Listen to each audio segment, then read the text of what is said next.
If you are single over 50 and you don't want to be, how does that make you feel? What are you dealing with? Did you push record?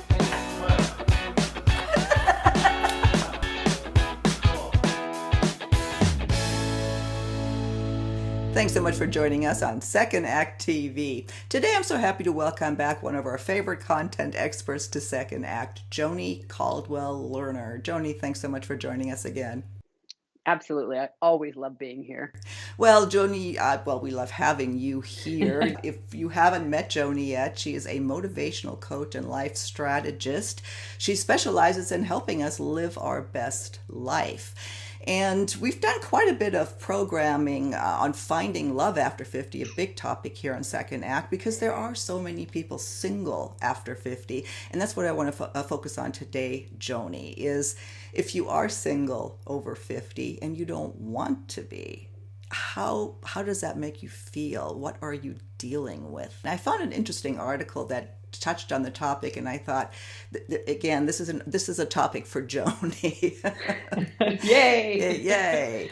Is we society has so many expectations that it places on us. They think, society, that at this time in life, we've peaked at our careers, we've peaked at our family development, and we should be well along in our relationship. But if you're not, and if you want to be, that can be hard to deal with. So let's talk about that. The feelings that you may be feeling, and the first one they discuss here is that you just feel confused. Talk to me about Right. that. Well, first of all, what a great intro. The word you used about them, right? The invisible them is should, that we should be at a certain point. Our lives should look a certain way. And we may be shooting on ourselves as well. We may have been in a marriage for a very long time and thought that that's just how it was going to go, and you were going to get gray and you're going to have grandkids. You had that whole story attached to it. So before we start about the confusion, I want to talk about the stories we attach to things, because that's where the pain is. Seriously, if you look back, if you look at an event, let's say divorce. I got divorced. What's the story I attached to it?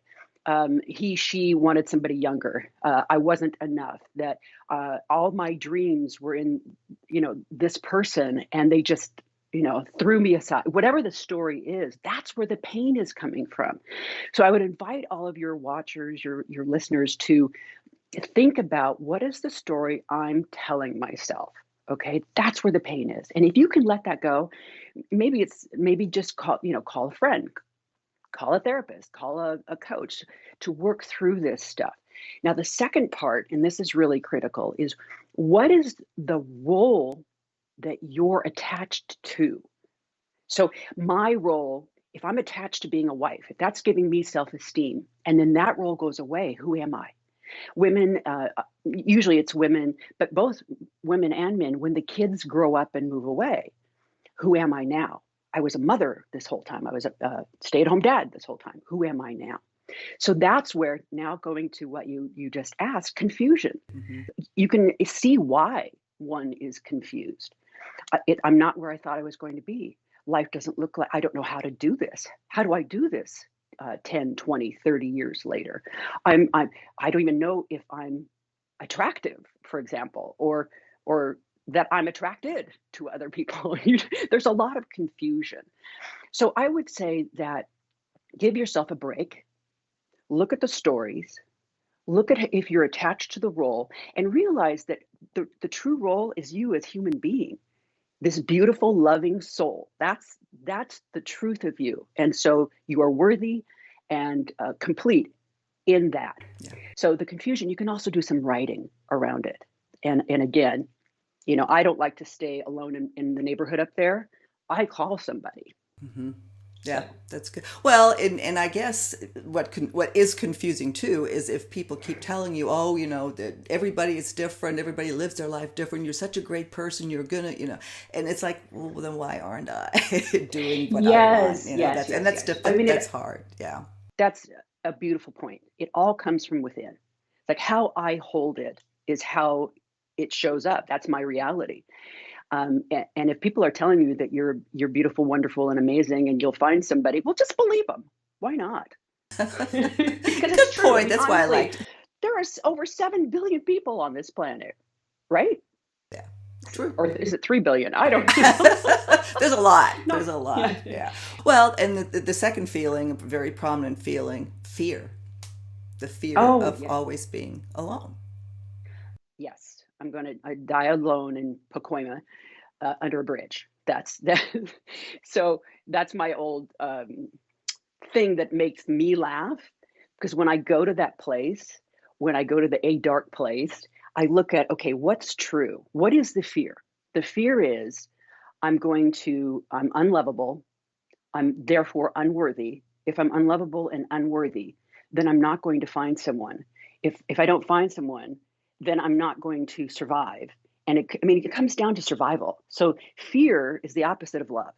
If you can shift into gratitude and love, and and and just acknowledge, okay, I see those fears. Even let's say, what if, what if you are alone? That's not a bad thing. If you're a whole person inside and out, and you create a village, a network of family, you create your own family, then you're never going to be alone in that respect. So I sort of like took a right turn there, but both are true for me. Yeah, no, So it's true, and the whole idea of it, when you're in a state of fear, you're not going to attract the right partner. You're not. You're manifesting from the wrong place. what a brilliant point. Yes, that's absolutely correct. So what we emanate, we we pull back. So if you're an angry person, God bless you. You if you choose to live that way, and that's your exploration of life, then awesome. But I would invite you to look at the anger.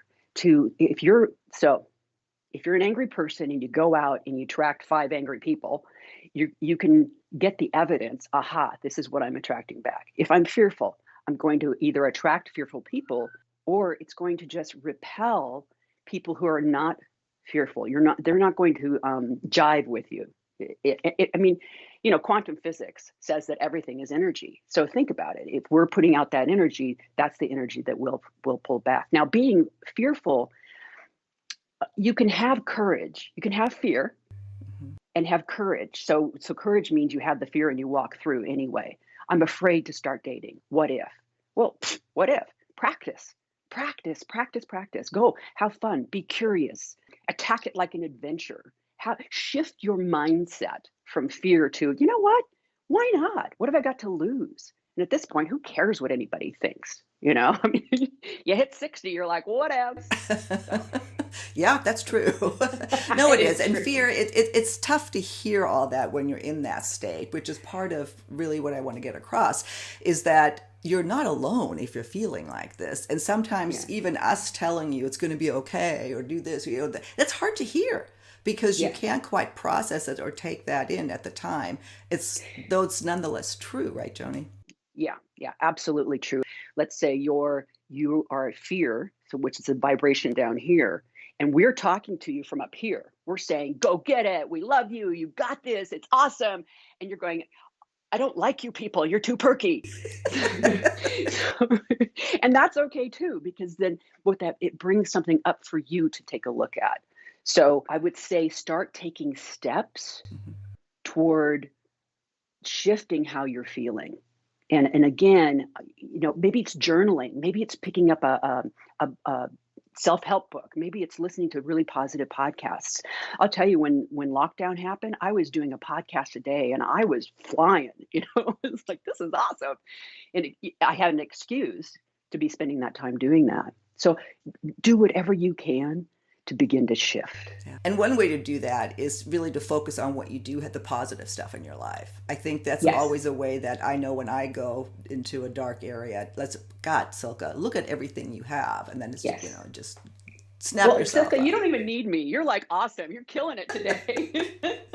I'm learning So a lot yeah, from you and all my other wonderful content experts. isn't it? Isn't it? I swear, with my podcast, I was like, oh my God, I'm soaking this stuff in. So I totally get what you're saying. So what you said is be grateful. what you're saying is be appreciative of what you do have in your life. Focus on what is positive in your life, and then how you feel, your vibration, again, your energy will rise up. So if you just take a few minutes in the morning, I'm grateful for my coffee, I'm grateful for my bed, I'm grateful that I have money in the bank, I'm grateful for my family, whatever it is. So yeah, excellent point, Silka.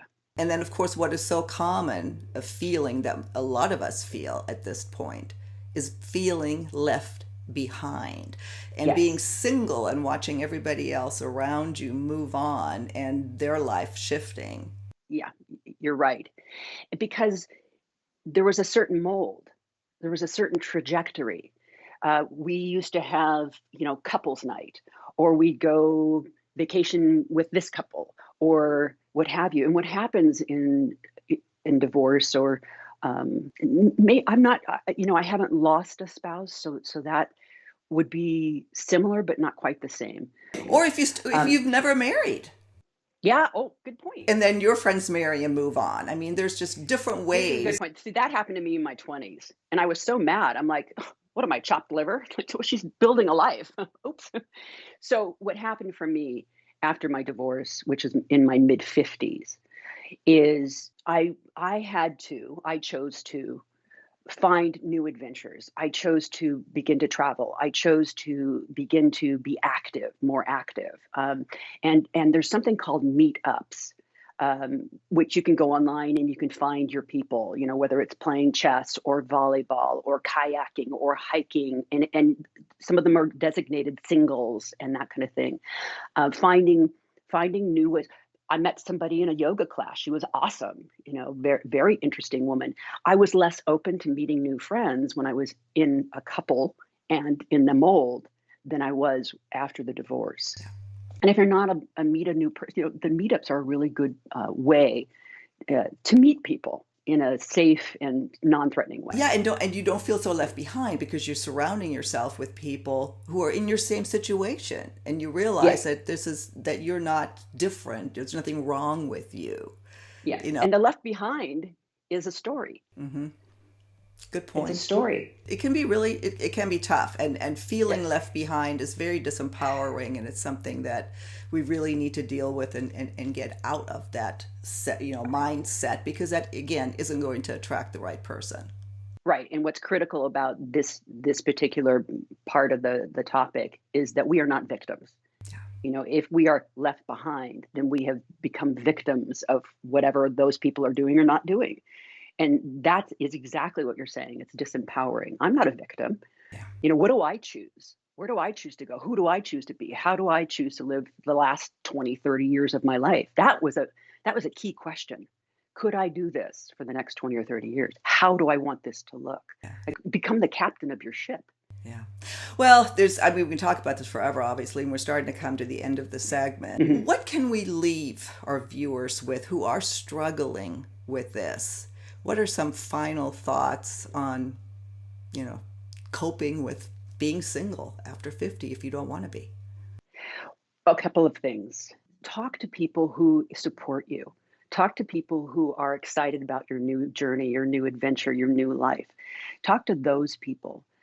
Stay off of social media if that triggers you, because social media shows the highlights of everybody's lives, right? The couples, the couple here, the couple there, the couple here, and you didn't notice the couples before, but now that you're not a couple, you're going couple, couple, couple. It's like wanting to buy a Tesla and all you see is Teslas. So stay off of social media. Well, especially I'm because on it's there. not necessarily real. A It, lot of people, it's posturing. A lot of it is posturing. Yeah. It is, it is absolutely, and again, highlight reel, and I'm guilty of it. I mean, I don't post when my hair sticking out and my wrinkles are most prominent that day. I'm not going to go, hey, look at me.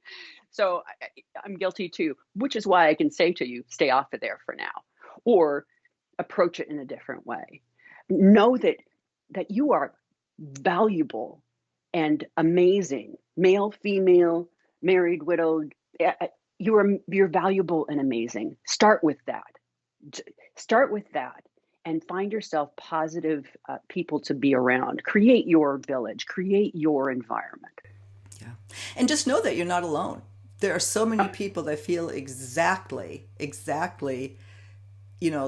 you do, and we all go through difficult periods, and I know that's hard to hear when you're going through it. It's easy for us to say if we're at one, if we're in a good place, Yeah. but it is true. And the best, one of our taglines here, the best is yet to come, and it could be right around the corner for you. Joni, thank you so much. Always appreciate having you on. We'll link to all of your information, to your Absolutely. website, and to your wonderful podcast, Spiritual Yeah. Aliveness with Joni. So Thank you. lots of great resources, and I thank you for spending time with me again today on Second Act TV. Absolutely. Always so much fun. And I hope we help someone. Just one person is it's a good thing.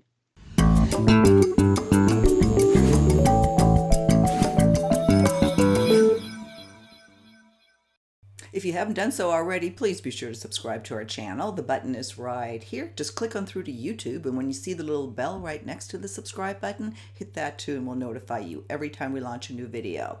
See you next time.